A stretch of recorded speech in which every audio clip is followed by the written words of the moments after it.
Bom, pessoal, sejam todos muito bem-vindos. Então, bora lá para mais uma aula da quinta da perícia, tá? Vamos lá, insalubridade na construção civil.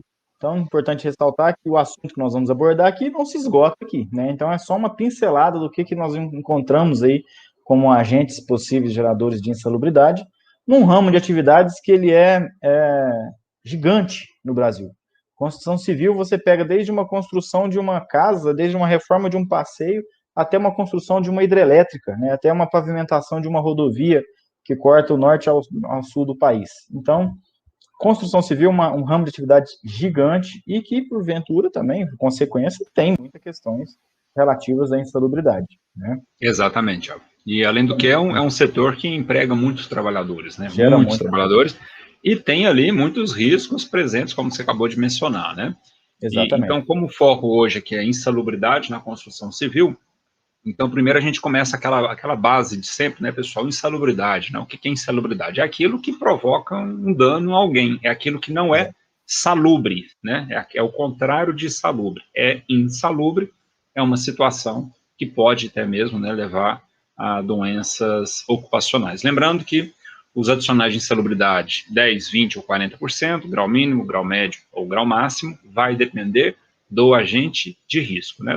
Existe uma tabela, né? Cada agente de risco tem lá o grau que enseja a insalubridade, tá? E quando a gente está falando em perícias, em laudos de insalubridade, enfim, a nossa base chama-se NR15, tá? E os anexos que compõem a NR15.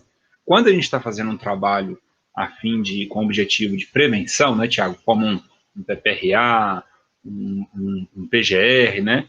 Enfim, aí a gente acaba até utilizando outras normas, né, como a NR9, como a CGIH, né, Tiagão?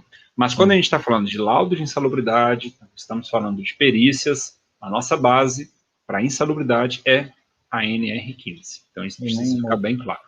Exatamente. E lembrando também, né, Júlio, que o adicional é 10, 20, 40% do salário mínimo. Até que se mude isso, está vinculado ao salário mínimo nacional. Perfeito, Thiago. Pessoal, uma outra dica importante aqui, Thiago, lá ia esquecendo, nós não falamos no início aí, é sobre o nosso e-book, né? Nós preparamos um e-book, desculpa, nós preparamos um e-book há um tempo atrás, material muito bom, pessoal, de muita qualidade, tá? Então, caso vocês queiram baixar esse material, ele é gratuito, ok? Um material que tem várias dicas aí, que tanto minhas, dicas do Thiago também. É um resumão, né, Thiago? É um resumão para quem pretende atuar nessa área, ou até mesmo para quem já atua, tá? Nós temos vários depoimentos de peritos que baixaram o nosso e-book e acabam utilizando ele como um guia de referência, né, quando vai elaborar laudos, porque tem ali vários caminhos das pedras, né, Thiago? Vários macetes ali que ajudam no dia a dia, tá? Então, para quem tiver interesse em baixar o nosso e-book, tá aí o site. Eu vou colocar aqui também na descrição, Thiago, deixa eu pegar ele aqui. Ok. Vou colocar aqui nos comentários, que tal, de repente, fica mais fácil para as pessoas copiarem e colarem. Mas, pessoal, podem baixar isso depois, não precisa fazer isso agora, tá tranquilo, tá? É gratuito, né, não precisa pagar nada para poder baixar esse e-book, tá? Então tá aí o site. E se alguém também tiver, de repente, não anotou o site, enfim, basta ir na biografia, tanto na minha quanto na do Thiago, seja na biografia do Instagram ou na biografia do Facebook, clicar naquele link que tem lá, e lá você consegue localizar o e-book Perícias, tá? E aí você consegue baixar por lá também. Isso mesmo. E, dando sequência, Júlio, a primeira palavra que nós vamos falar aqui em relação ao sorteio é relacionada ao e-book, né, relacionada à nossa quinta da perícia. A palavra é perícia. Então, anotem aí, né, para vocês não esquecerem. Primeira palavra, perícia. Perfeito. Ok? Então, vamos dando perícia. Então tá aí, pessoal, anotem para não esquecer depois, tá? Lá no final, no momento, né, de revelar essas palavras aí, elas devem ser reveladas na sequência, ok? Isso, para não ocorrer nenhum errinho aí. Bom, vamos lá. Exatamente. Principais riscos na construção civil. Nós separamos aqui para vocês os principais riscos. Quer dizer que toda construção civil vai ter esses riscos? Não, mas pode ser que tenha. Quer dizer que vão ser só esses riscos? Não, também tem outros N riscos, principalmente riscos de acidente, que nós não pontuamos aqui. A gente colocou só aqueles elencados na NR15 que podem vir gerar insalubridade. Mas também, né, Júlio, lembrando, não se limita a esses agentes. A gente trouxe os principais. Tá?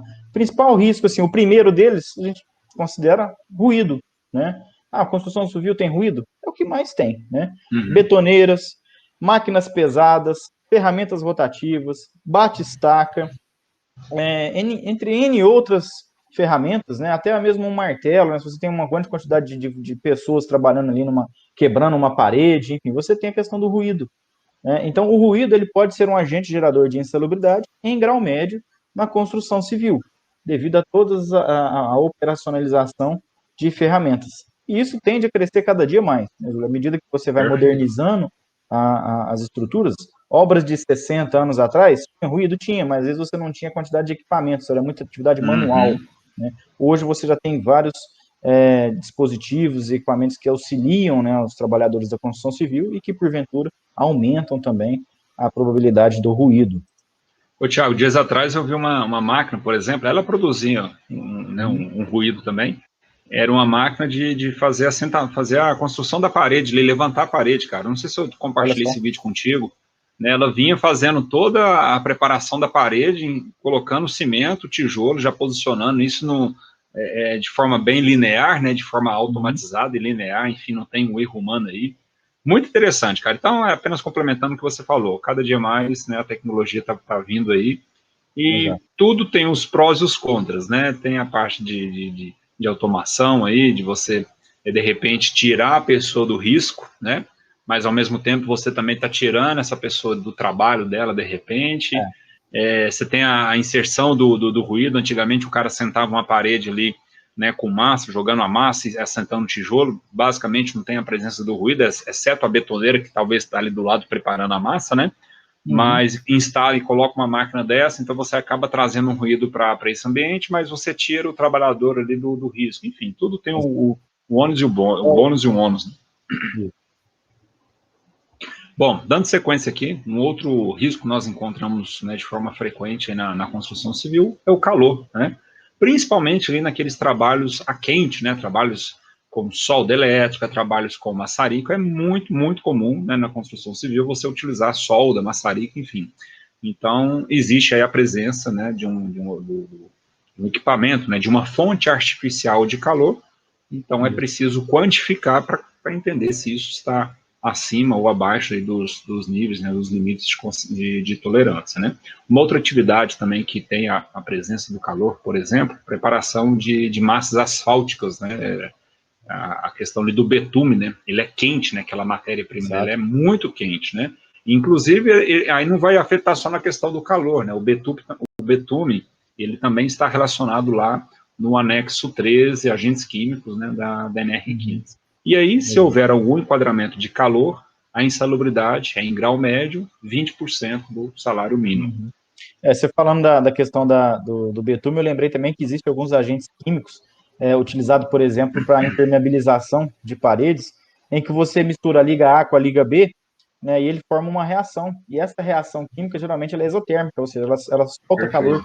Né, e isso também, claro que vai atingir o limite de tolerância da NR15, anexo 3? Não sei, mas assim, é uma atividade que gera ele também um calor no momento. Então, dependendo da situação, né, pode ser que tenha algum risco ali para o trabalhador também, além do risco químico, claro. Perfeito, Thiagão. Bom, dando sequência, um outro risco que identificado na construção civil também é o trabalho sob condições hiperbáricas, né? Muito interessante esse risco, não é muito comum a gente ver esse risco identificado nos PPRAs, né, Tiago, até mesmo nos PCMATs, né, porque não é toda obra que você tem a presença do risco de condições hiperbáricas, né, enfim, ele é um pouco limitado, né. Então a gente encontra geralmente essas condições hiperbáricas, né, trabalho sobre condições hiperbáricas em pontes, dutos, atividades subterrâneas, né, sob ar comprimido, operações de mergulho, é muito comum, né, principalmente em trabalho offshore, é muito comum operações de inspeções em tubulações, por exemplo, né, atividades de mergulho no geral aí tem a presença das condições hiperbáricas, né, e nesse caso, insalubridade em grau máximo, 40% do salário mínimo. Exato. Um outro risco também que está presente e com uma certa frequência é a vibração. A vibração que até então há muito tempo era ignorada, a gente sabe que era insalubridade de grau médio, era equipamento caro, né? Mas enfim, hoje nós temos regulamentação, temos limite de tolerância e deve ser avaliado. E aí, quando a gente pensa numa obra, nós estamos falando então de uso de marteletes, de parafusadeira, de lixadeira, de esmerilhadeira, né? Enfim, N ferramentas rotativas que podem trazer ali uma vibração de mãos e braços. E nós temos também equipamentos, né? A gente tem rolo compactador, você tem escavadeira, patrol, motoniveladora, enfim, N outros equipamentos que podem gerar vibração de corpo inteiro, né? Hoje, inclusive, existem rompedores automáticos, né, Júlia? Que ela é um equipamento parecido com um trator, com uma ponta, né, parecido com uma escavadeira, que faz o trabalho ali do martelo, um rompedor. Então, mãos e dependendo braços, do tamanho, né, da construção civil, sim, você tem ali, ele substitui o martelete, que você ficaria na mão e braço, e você tem um equipamento que você opera com joystick, e ele mesmo faz a quebra, né, do material, da rocha, enfim. Então, são equipamentos modernos que, por consequência, trazem também uma exposição à vibração, que, se constatada acima do limite de tolerância, enquadra uma insalubridade de grau médio, que também é 20% do salário mínimo. Isso. Eu estava verificando outro ponto aqui, Tiago, não sei se você mencionou a questão da vibração de corpo inteiro, com relação ao maquinário, né? Pá carregadeira, reto escavadeira. Carregadeira, moto, reto escavadeira, rolo compactador. Moto-niveladora, rolo compactador. Perfeito, perfeito. Show de bola, show de bola. A Sol está perguntando, a Soraya, tudo bem, Soraya? Seja bem-vinda aí. Se a gente pode disponibilizar esse vídeo. Soraya, essa aula, né? Toda a aula da quinta da perícia, ela é disponibilizada lá no Clube da Perícia. Depois que a gente faz essa aula, ela vai para a edição, para a nossa amiga Fabiana, né, que faz parte do nosso time aí. Ela faz a edição dessa aula e depois carrega essa aula lá na Hotmart de uma forma organizada, junto com as demais aulas. Inclusive, a gente disponibiliza, junto com essa videoaula, né, a gente disponibiliza o mapa mental, né, a apresentação que a gente utiliza para essas aulas, tá? Então, toda aula nós elaboramos esse mapa mental, e isso serve como um guia para os alunos, tá certo? Então, se porventura alguém quiser fazer parte do Clube da Perícia, né, um valor muito irrisório, né, Tiagão? É muito, muito acessível, né? Então tá aí, ó, clubedaperícia.com, eu vou colocar aqui nos comentários também, tá? Então, quem quiser ter acesso a essa aula de hoje e todas as outras 40, Tiago, 41? Essa é a 42, se eu não me engano. Essa é a 42ª aula, olha só. Então, quem quiser ter acesso a esse pacotão de aulas aí, está disponível lá por um valor realmente irrisório, pessoal. Um valor, você paga, sei lá, acho que é 177 por ano, né, Tiago? 177 por ano, dá 14 reais por mês, sei lá, 17 por mês, enfim, é um valor realmente bem acessível, tá bom? Exato. Então é isso. Bom, dando sequência, um outro risco que nós vemos aí presente, né, nós temos presente na construção civil, é o risco de umidade, tá? Perfuração de poços, drenagens, reparos em tubulações, tá? Então, pode haver a presença da umidade, né? E lá no anexo 8, né, Tiagão? Se não me falha a memória, 10.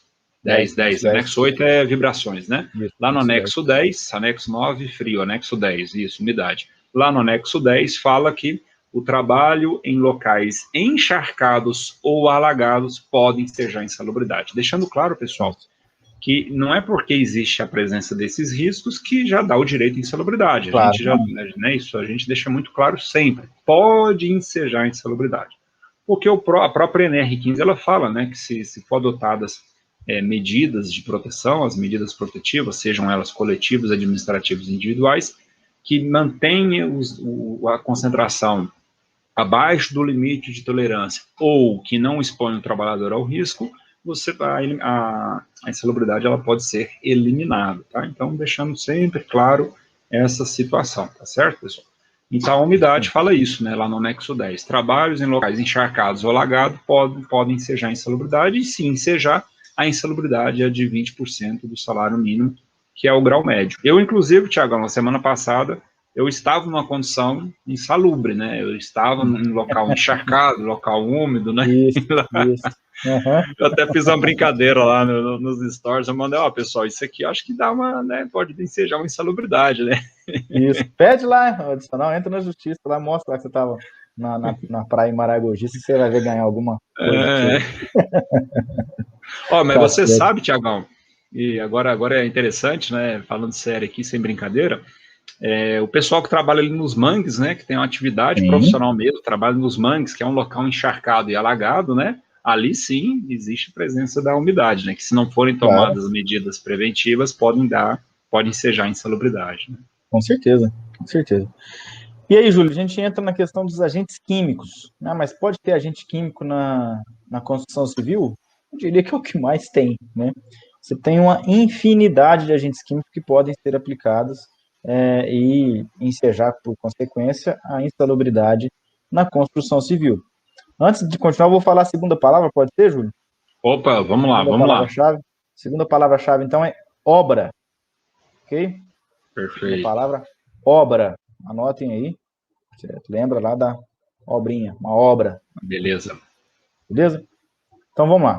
Primeiro agente que está assim, a gente encontra muito, a sílica. Ah, mas como assim sílica na construção civil? Você pode ter no lixamento de materiais ou superfícies que sejam à base de sílica, na rocha, na movimentação de solo. A sílica ela está presente, ela faz parte da nossa morfologia, né, da rocha. Então você precisa, às vezes, fazer uma avaliação.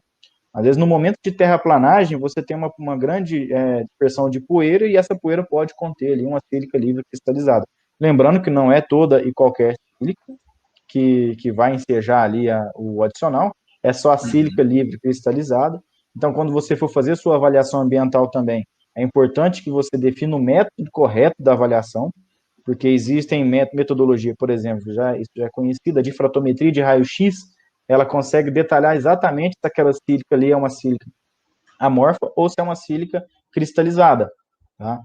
Já um método diferente, por exemplo, espectrofotometria por infravermelho, ele já precisa de um trabalho antes no amostrador para poder separar essa sílica cristalizada da amorfa. Então, tem que tomar cuidado. Fica aí essa dica aí para quem faz avaliação ambiental. Né?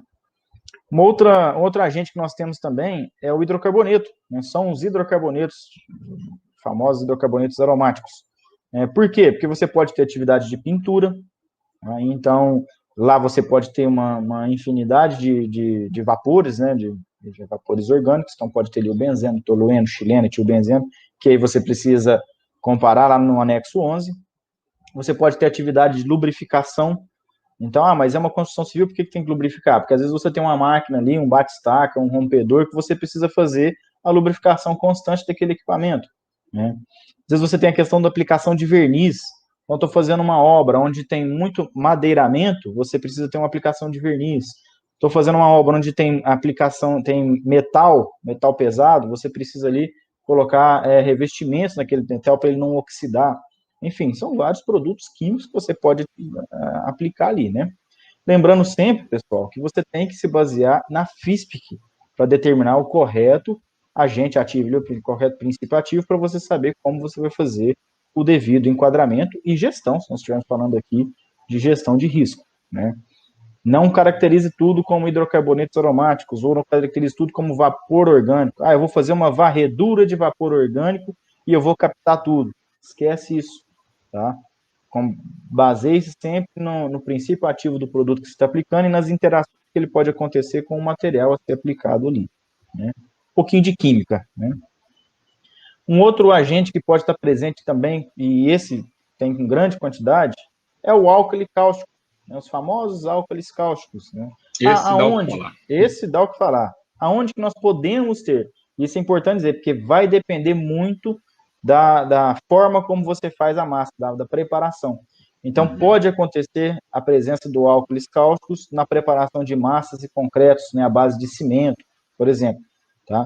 Mas por que pode? Porque varia muito o pH em função da quantidade de água, quantidade de areia, quantidade de cimento, de birita que você está utilizando. O famoso traço do cimento. Traço. Perfeito. Você Você precisa está entendendo disso, né, investigar. Tiago? Você está ficando craque nesse Eu já, assunto, né?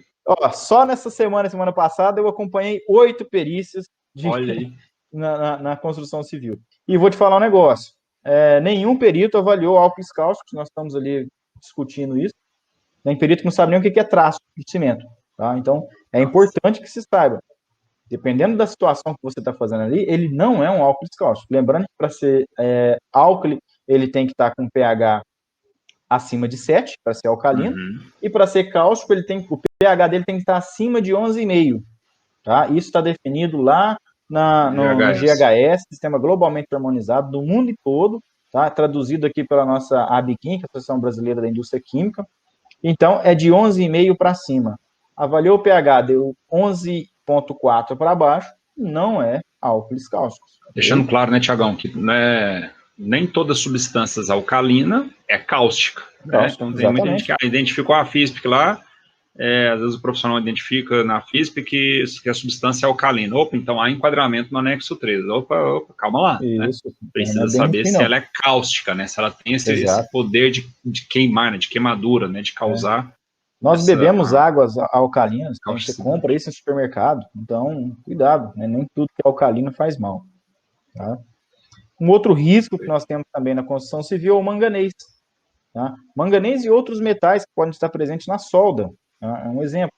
Então, mas solda na construção civil? Claro, existe construção civil pesada que trabalha com manutenção, com estruturação de paradas, por exemplo, de manutenção, que tem soldador ali que fica soldando o dia inteiro. Então, você precisa entender e avaliar corretamente também uma atividade de solda. N tipo de álcoois, né? Álcoois, ácidos e etc. Tá?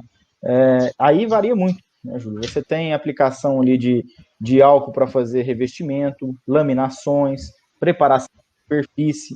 Então, às vezes, você tem uma atividade de solda que você precisa limpar a superfície antes. Você usa um determinado ácido para poder retirar ali a oxidação desse metal para depois você chegar com a solda. Então, é necessário avaliar a FISP também e verificar qual é o ácido que está presente ali, se ele tem limite de tolerância, se ele é avaliação quantitativa, se ele é qualitativa, né? Enfim, existe uma infinidade de produtos químicos que, já digo para vocês, devem ser gerenciados através de um bom PGR, de um bom GRO. Nós temos aí agora a implantação do PGR e lá você precisa ter um inventário desses produtos químicos. Então, o inventário, muita gente acha que o que é uma lista. Não, cara, o inventário é uma lista detalhada. Você tem que colocar lá o nome do produto, o seu princípio ativo, a concentração, aonde você está utilizando, né, qual a área, enfim, é bem complexo. Todo levantamento, né? Exato. Ô, Tiagão, e só explicando aí nessa questão das substâncias alcalinas, né, o álcool cáustico, né? No curso de instrumentação, nós fizemos uma aula exclusiva sobre esse assunto, inclusive na construção civil, inclusive avaliando o pH de uma massa, né, de concreto que foi preparado pelo pessoal lá, né? Exatamente. Foi bem legal, foi uma aula bem interessante, né, Tiagão? Exato, pode ser que seja. Inclusive, Júlio, essa questão do álcool cáustico, teve um laudo já que foi protocolado, que o perito enquadrou o cimento pelo descarregamento do cimento. Então, enquadrou em álcalis cáustico? Muito sem lógica, entendeu? Como que é feito o descarregamento? O descarregamento era feito com empilhadeira, então o trabalhador não pegava nada. Mas, enfim, isso aí é assunto para uma outra live. Né? Caracterizado o agente químico, você precisa analisar qual é o enquadramento dele, porque ele pode ser tanto 10, 20 ou 40%. Então, vai depender de qual é o agente químico ou qual é a sua interação lá no anexo 13, por exemplo. Né? Perfeito, Thiago. Deixando claro aí, pessoal, tem algumas perguntas, nós já vamos responder todas elas, tá certo? E se você está gostando, né, de assistir essa aula aí, se o material tá bacana, não esquece de deixar sua curtida aí, não.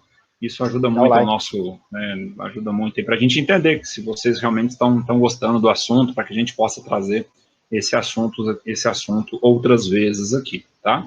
E para quem ainda não está inscrito aqui no canal, clica aí no botão de se inscrever, ativa o sininho aí, toda vez que a gente colocar um vídeo novo aí, vocês serão notificados também, tá?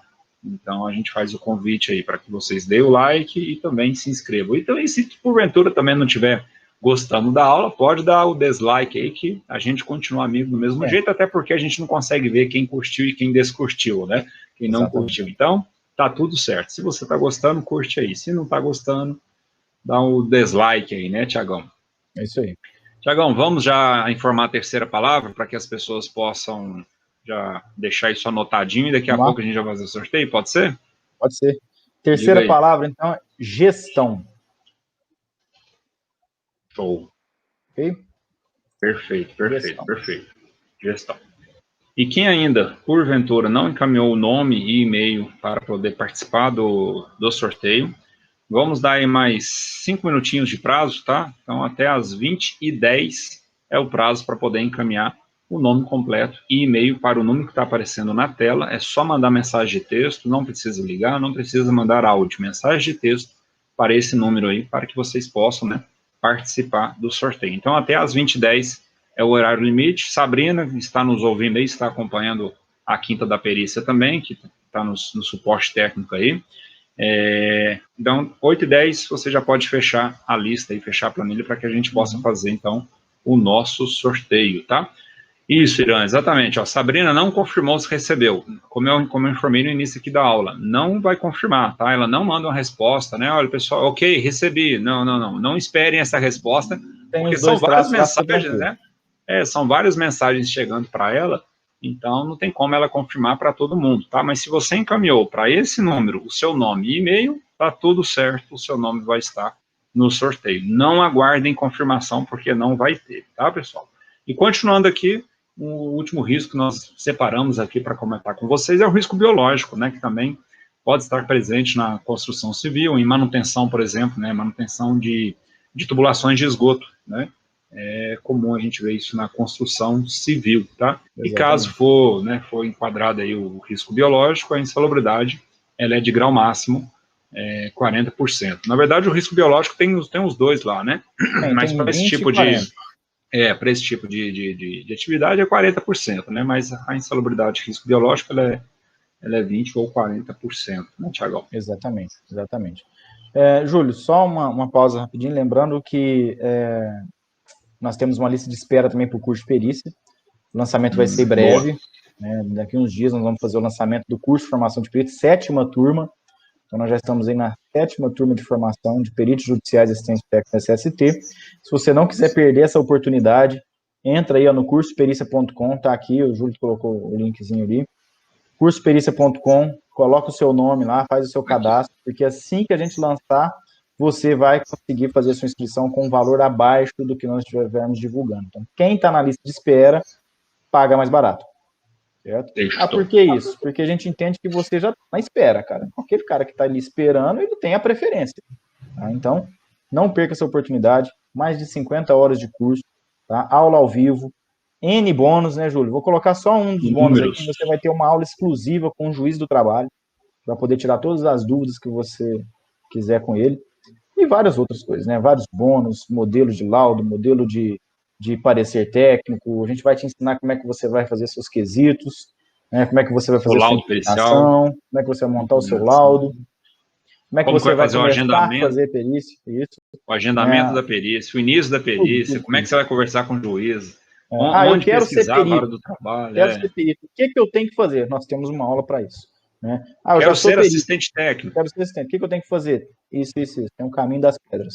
Enfim, faz. Se você gostar, é certeza. É 100% garantido que você vai gostar. É importante deixar claro, né, Tiago? Até hoje nós não tivemos nenhum aluno que solicitou reembolso, né? Eu não gostei do curso. Não, pelo contrário. Na verdade, a gente vem recebendo ao longo do tempo aí, né? Graças a Deus e ao trabalho que a gente faz, né, Tiago? A gente vem recebendo aí elogios dos nossos alunos, isso é muito bom, nos deixa muito contente, né? O pessoal está satisfeito com a entrega do nosso conteúdo. Como o Tiago mencionou, pessoal, é muito material, tá? Carga horária. E outra, não é carga horária para encher linguiça, não, tá? É carga horária daquilo que realmente acontece, aquilo que a gente vive, né? Tanto o Tiago quanto eu, nós somos peritos, somos assistentes técnicos, tá? A gente vivencia isso no dia a dia. Então, não é 50 horas de injeção de linguiça, não. Realmente é material, é caminho das pedras mesmo, tá? E dos bônus, falando só dos bônus aí, se brincar só os bônus já valeria, né, Tiago, o valor do curso, porque fornecer arquivos nossos, isso é uma coisa que você não encontra isso facilmente, tá? Nós fornecemos nossos arquivos, inclusive a gente sempre faz um apelo, né, aos nossos alunos, olha, esse material é seu, não repasse para ninguém, não vai colocar em pendrive e vender aí, né, pendrive com documentos de perícias a X reais, pelo amor de Deus. Então a gente sempre fala isso, né? Porque realmente é o material que nós trabalhamos, material que nós utilizamos, tá? Modelos de laudos, né, Tiago? A gente fornece uma porrada de modelos de laudo, modelos de parecer, quer dizer, Modelo nosso, né? Aquilo que a gente pega na internet. Nosso, não é nada baixado de internet, não, é modelo nosso, Então é muito legal. As mentorias adicionais, né, Tiago, a gente conseguiu fechar várias parcerias aí também ao longo do tempo. A gente tem sempre a questão da melhoria contínua. Então, as novas turmas, elas sempre são mais beneficiadas, porque a gente sempre está procurando melhorar, é claro, é óbvio, isso é uma coisa óbvia, né? Então, você falou da mentoria com o juiz, né, do trabalho, que já é vai ser a segunda participação dele, né, Tiagão? Que a primeira foi lá no ano passado, né, quando a gente inovou nesse assunto aí, trazendo um juiz para o nosso curso, né? Então, vai ser a segunda participação de um juiz. Tem a participação de ergonomista, a Amanda Muniz. Tem a participação de uma especialista em proteção respiratória, que é um assunto que a gente vê nas perícias, né, com a Georgia Rafaela, o maior nome na nossa visão, o maior nome nesse assunto, Georgia Rafaela. Temos também a mentoria lá com o grande Leandro Magalhães, né, um grande especialista aí da higiene ocupacional no quesito agentes químicos, né. Temos lá também a participação do nosso amigo Gustavo Rezende, um grande especialista também, um grande profissional, com foco em agentes biológicos. Então, enfim, são várias melhorias que a gente vem trazendo ao longo do curso. Esqueci de alguém, Thiago? Acho que não, né? Acho que foi todo mundo aí, né? Não, vai ter algumas outras surpresas, mas é mais próximo, né, Gil? Enfim, tem parcerias chegando aí, parcerias para aquisição de equipamentos, tá? Tem parcerias chegando aí. Então, enfim, o negócio está melhorando cada vez mais, a gente está trazendo melhorias para o nosso curso, tá, pessoal? Então tá aí, quem tiver interesse, cursopericia.com, entra lá, se inscreve, entra na lista de espera, cadastra lá seu nome, telefone, e-mail, que a gente vai entrar em contato oferecendo essa condição diferenciada que o Thiago mencionou, tá? Dando sequência aqui na nossa aula, o que buscar, então, numa perícia, quando você vai fazer uma perícia ou assistência técnica, né, de insalubridade na construção civil. Então, o que a gente busca, tá? Primeiro ponto, a gestão de controle dos riscos. Primeiro ponto a ser observado é isso. Existe gestão dos riscos, né? Existe treinamentos nessa empresa, os treinamentos estão evidenciados, existe lá a lista de presença, certificados de treinamento, esses treinamentos, né, estão seguindo a reciclagem, está seguindo o que a norma pede, ou quando a norma não pede, né, está seguindo o que é estabelecido lá na NR1, a gestão dos EPIs, como está sendo feita a gestão dos EPIs, gestão de entrega, controle em fichas, seja ela manual ou eletrônica. Os EPIs são aqueles necessários à proteção daquela agente. Eu vi algum comentário aqui de um participante, né, que foi fornecido luva de vaqueta para o pessoal trabalhar numa concretagem, né, onde a gente tem a presença ali de líquidos, né, de concreto, de cimento, enfim, então a luva de vaqueta não é a mais apropriada. Então, como que está essa gestão de EPIs? Existe uma periodicidade de entrega, a empresa elaborou um procedimento, né, para identificar a periodicidade de entrega de cada equipamento, há fiscalização da empresa, há um procedimento para uso, guarda, conservação, enfim, aí tem que ir lá na NR6, dar uma lida nela, ver cada item que pede lá que seja de obrigatoriedade do empregador, né? Ordens de serviço é outro ponto a ser verificado. Existem ordens de serviço, foi implementado, existe lá a assinatura do funcionário, ele foi treinado na ordem de serviço. Registros ambientais, existem os registros ambientais, PPRA, o PCMAT, o PGR, enfim, existe isso está, né, disponível na empresa, foi feito, foi assinado, a empresa está acompanhando lá aquele cronograma que tem no final do documento, que geralmente é desprezado, né, geralmente a gente vê isso acontecendo, né, muitas empresas, muitos profissionais não dão a devida atenção para aquele cronograma, ali tem ações importantes a serem realizadas. Então, isso a gente fala que a gestão de controle dos riscos, nós fizemos um pequeno resumo aí com esses itens, né, treinamentos, EPIs, ordem de serviços e registros ambientais. Um outro ponto importante, o que buscar numa perícia, né, numa assistência, a habitualidade da tarefa. Algum colega, acho que foi o Júlio, o Xará, ele colocou aqui, né, o pessoal realiza lá tal atividade de forma eventual, né, então o eventual ele não caracteriza, né, para fins de insalubridade, tá? Geralmente a caracterização fica ali na intermitência ou naquilo que é habitual, aquilo que é permanente. Tá? Então a habitualidade da tarefa é um outro ponto muito importante a ser verificado. Outro ponto, as avaliações, né, sejam elas qualitativas ou sejam elas quantitativas, vai depender do risco que você está avaliando, né, um ruído você mede, uma umidade você não mede, você qualifica, né, Então, é importante também checar as avaliações qualitativas e Exato. quantitativas, se foram feitas, seguindo as metodologias adequadas.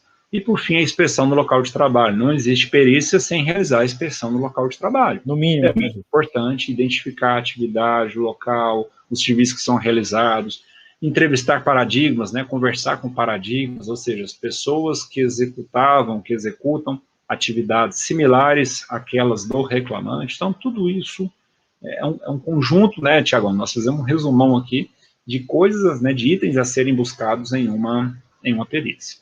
Exatamente. E que não é pouco, né, Júlio? A gente vê Não é muito pouco. isso aí.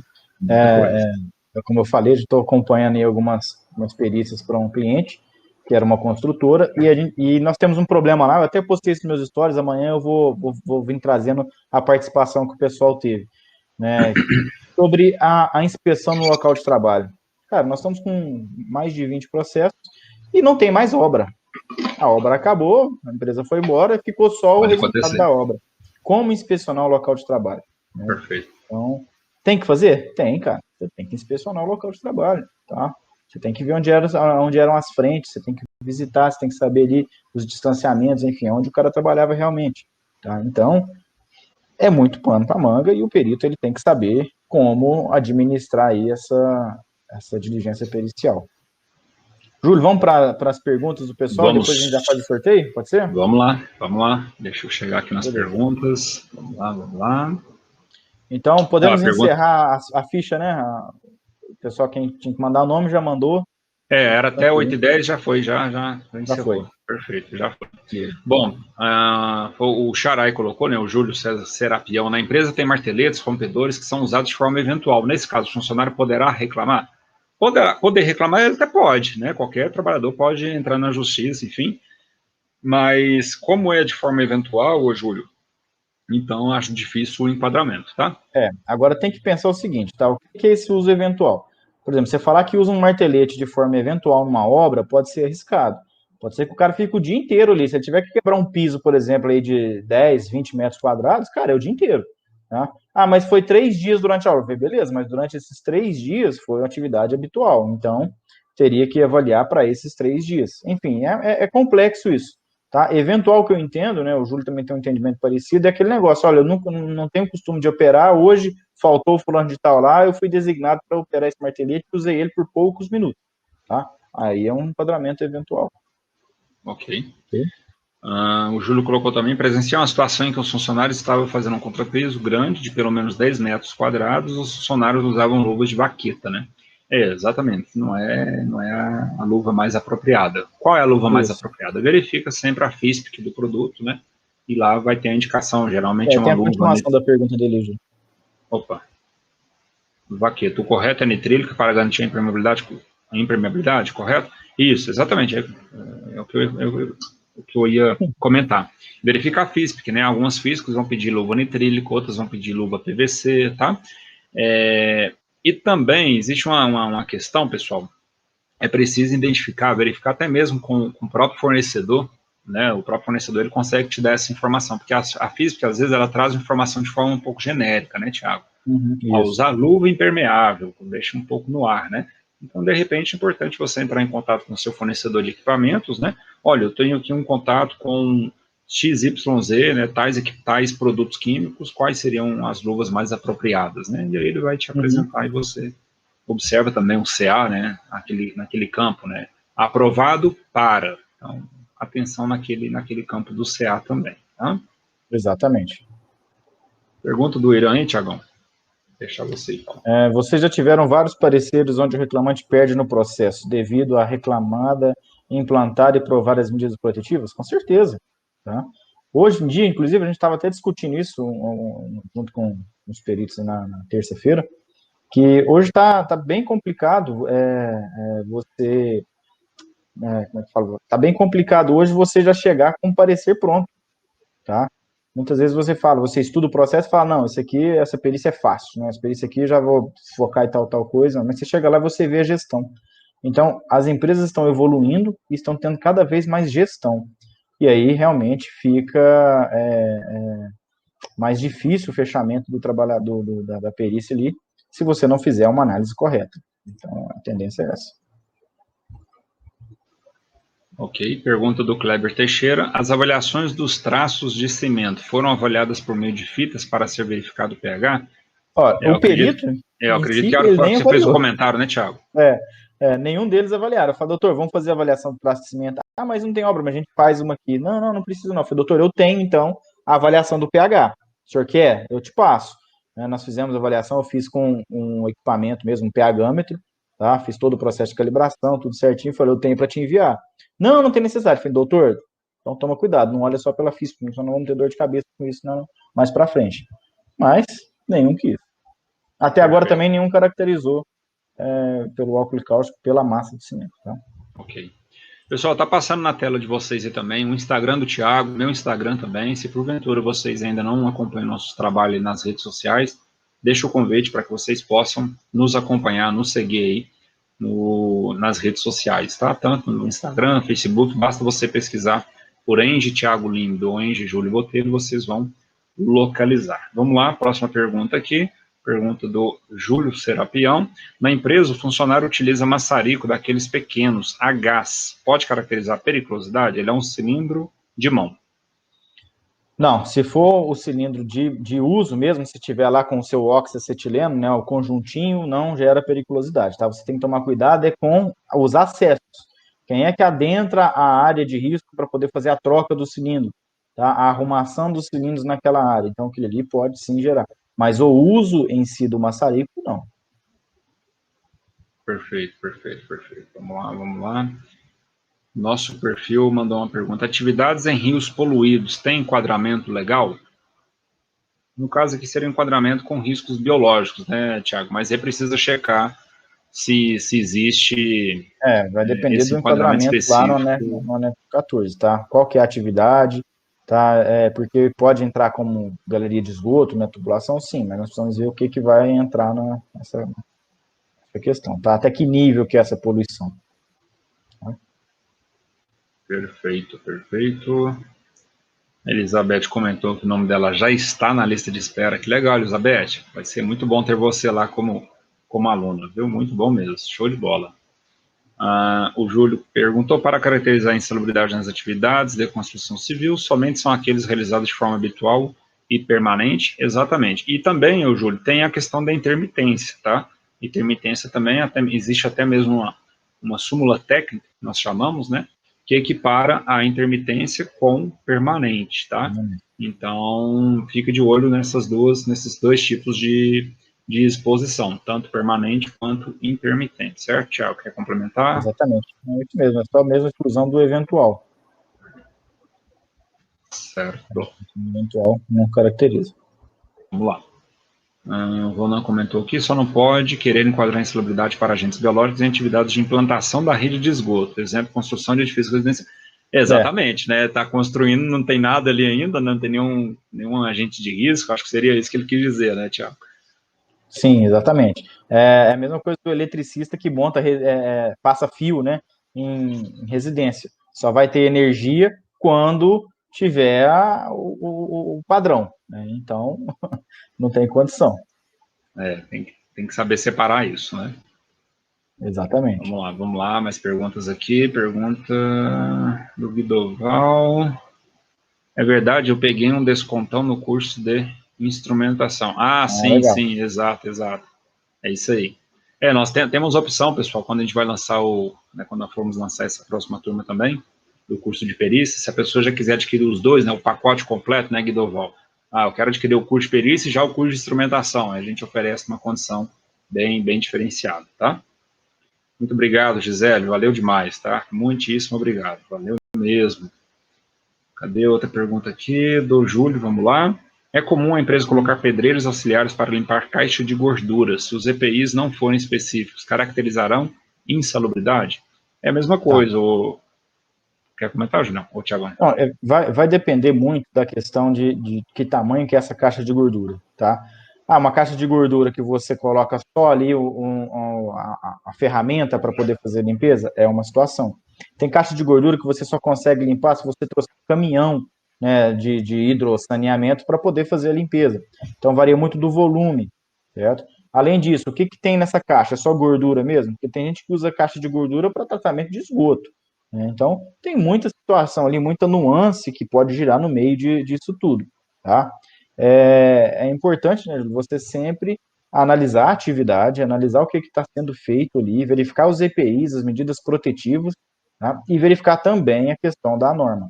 Quando a gente está falando de risco biológico, que é o caso, por exemplo, da gordura, você precisa ver, Júlio, se tem essa atividade lançada no rol de atividades do anexo 14. Tá? Não basta ter a presença do risco biológico, ele precisa estar elencado lá no anexo 14 da NR15. Tá? Ok, vamos lá, vamos lá, vamos lá. Próxima pergunta do Éder Alves. Os operadores dos rompedores devem ter treinamento de operação de rompimento, tempo de execução de trabalhos e descanso. Operador dos rompedores devem ter treinamento de operação. O Éder, rompedor, qualquer equipamento, você precisa executar, né, ministrar o treinamento para o operador, não tenha dúvida nenhuma, tá? Todo e qualquer equipamento ou maquinário é necessário ter o devido treinamento. Aí precisa checar na norma se existe uma carga horária estabelecida. Na falta, né, se não houver uma carga horária definida, a empresa precisa definir, então, essa carga horária, bem como a periodicidade de reciclagem, lembrando de se atentar ao que fala lá na NR01. Isso. Lembrando também, né, Júlio, que o anexo 8 da NR15, que foi reformulado, fala da questão do treinamento, né? Quando a gente joga também lá para a NR9, hoje você precisa dar um treinamento, né, de noções, né, da questão da vibração, do tempo de trabalho, tempo de descanso, como você está dizendo aí, né, das exposições, por conta da vibração. Então, se você tem uma vibração acima do nível de ação, você precisa ter também o treinamento, assim como é o caso do calor, por exemplo. Tá? Que hoje você tem que ter um programa de treinamento também para exposição, trabalhadores expostos ao calor. Ok. Vamos lá. Kleber pergunta, o perito deve também se atentar à física quando as tintas forem à base de água. Sim, também. Sem dúvida. Sempre quando houver a presença de agentes químicos, tem que ser verificada a física, não tenha dúvida nenhuma, tá?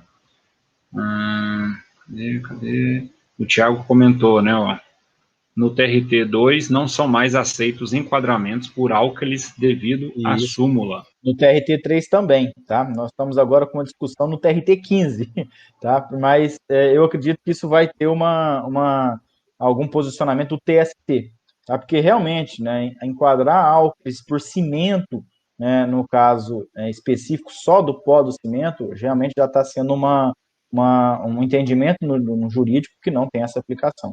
Muito bem posicionado aí, o doutor Thiago. Perfeito. Pergunta do Jairo, Thiagão. Para um agente químico quantificável, o laudo pode descaracterizar a insalubridade só com uma PRHO bem embasada?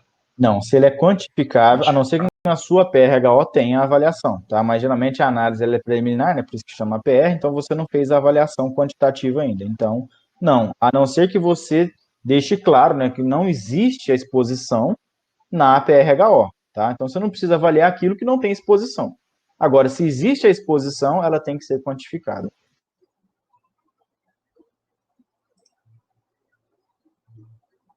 Certo? Pergunta Júlio, do Guidoval. Eu ativei meu microfone aqui no mudo. Pergunta aí do Guidoval. Certo. Vamos lá, do Guidoval aqui. Tiago, você pode disponibilizar na medida de pH no traço do Instagram? Olha só, hein, que pergunta. Tá, eu prometo, eu não vou fazer isso amanhã, porque a rotina tá puxada, mas eu prometo jogar lá a foto e a avaliação que nós fizemos do pH para vocês discutirem, tá? Na próxima semana aí, com certeza eu jogo lá o resultado, a fotinha do traço no Instagram. E a última pergunta aqui de hoje, na sequência nós já vamos para o sorteio, pergunta do Enio, funcionário que trabalha com aplicação de defensivos agrícolas de forma manual, bombas de costas, a costal, né, deve ser, né? Estão dentro do anexo 14, tem direito à insalubridade? O Enio, o anexo 14 fala de agentes biológicos, né? Você deve estar se referindo ao anexo 13 ou até mesmo ao anexo 11. Aí é preciso verificar qual que é o agente, tá? Então a gente verifica o agente, verifica o número CAS dele, identifica se ele está lá no anexo 11, se ele tiver passível de quantificação, se ele estiver no anexo 13, é através de inspeção no local de trabalho. Isso. Lembrando que defensivo agrícola, para caracterizar, tem que ser organoclorado, organofosforado ou carbamatos, tá? Então, você precisa analisar também o grupo químico que aquele defensivo pertence. É isso, Thiagão. Um abraço a todos, fiquem com Deus, bom final de semana. Vejo o Júlio só na quinta que vem, se Deus quiser. Vou acessar o Domingão da Prevenção, né, Domingão? Domingo tem o Domingão aí, né? Estamos firmes lá, 19h30, Domingão da Prevenção. Vai ser massa demais. Beleza. Valeu, pessoal. Grande abraço a todos. Valeu, Thiagão. Valeu.